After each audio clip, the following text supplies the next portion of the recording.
Hi everybody, welcome back to Science with Ilana. Thanks for watching. I had a request from a sweet girl that I know, so I wanted to take some time to introduce you to some new animals. As you all can see, I'm here by this very cool fish tank. So I want to do a shout out to Simi and Evan and also to Liv, who asked to learn a little bit more about some ocean animals, and Evie. Hi everyone, thanks for watching. So here at the museum, we happen to have this very beautiful coral reef tank. I'm going to give you a little look. And some of you might know that coral reefs are found in the ocean. So this is actually a saltwater tank. Now, I'm wondering, what do you think corals are? Are corals animals? Are they plants? Are they rocks? What are they? Well, I can tell you that corals are actually animals. Isn't that pretty cool? Now, they're not animals like we're used to seeing, really, because they can't move. They're sort of stuck to the ocean floor. They don't have eyes. They don't have a brain. They don't have a nose. They don't even really have a mouth like we're used to. But they are animals because they have to catch their own food. Plants can make their own food, but animals have to catch their food. So that's why scientists have classified corals as being an animal.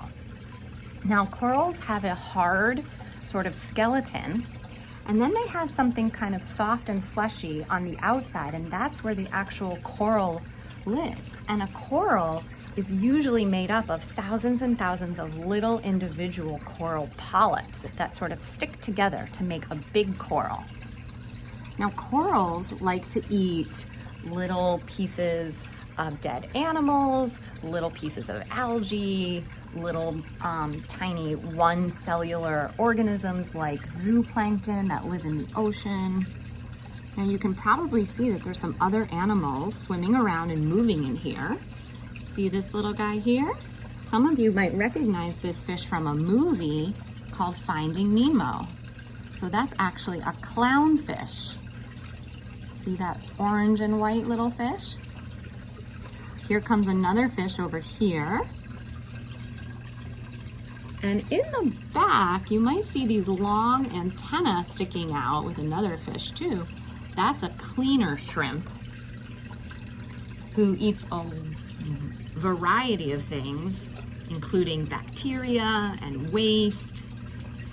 And so it's a good animal to have in a coral reef tank because it helps keep it clean and keeps the tank free from bacteria and parasites. Now, our little clownfish here likes to hang out with the sea anemones. And that's because the sea anemones will protect the clownfish because sea anemones actually sting, but they don't sting the clownfish. So the clownfish hangs out with the sea anemone, and in return, the sea anemone will eat the clownfish's waste or other animals that are attracted to the clownfish. So that's called a symbiotic relationship. And the clownfish and the sea anemones sort of work together to survive. And you can see we have some sea anemones in the back there. Now this cool thing right here that looks like bubbles or little balloons or little pearls, that's actually called a bubble coral. And this bubble coral actually has some tentacles that come out to catch its prey. Here's our little fishy coming over to say hello.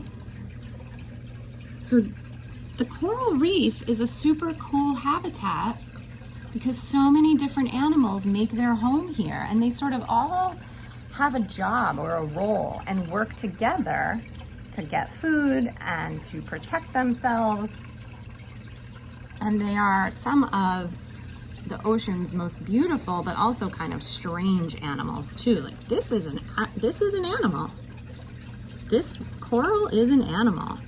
You can also see there's lots of algae, some seaweed. Now corals are usually found in warmer waters because some coral have plankton that live in them that need sunlight in order to survive. So corals are usually found in warmer water. You also get lots of colorful animals in the coral reef. Okay, so I hope you kind of got a good look at some of these cool animals in our coral reef tank. Corals, anemones, different kinds of fish. There's also a hermit crab in here, but I think it's buried in the sand. I don't see it out and about. They're probably hiding. All right, Liv, thanks so much for wanting to know more about the ocean and some animals. I have a feeling you might also want to know more about some big animals in the ocean, maybe like a whale or a shark. I'll have to do a video about that soon. All right, thanks for watching, everybody, and happy exploring. Bye.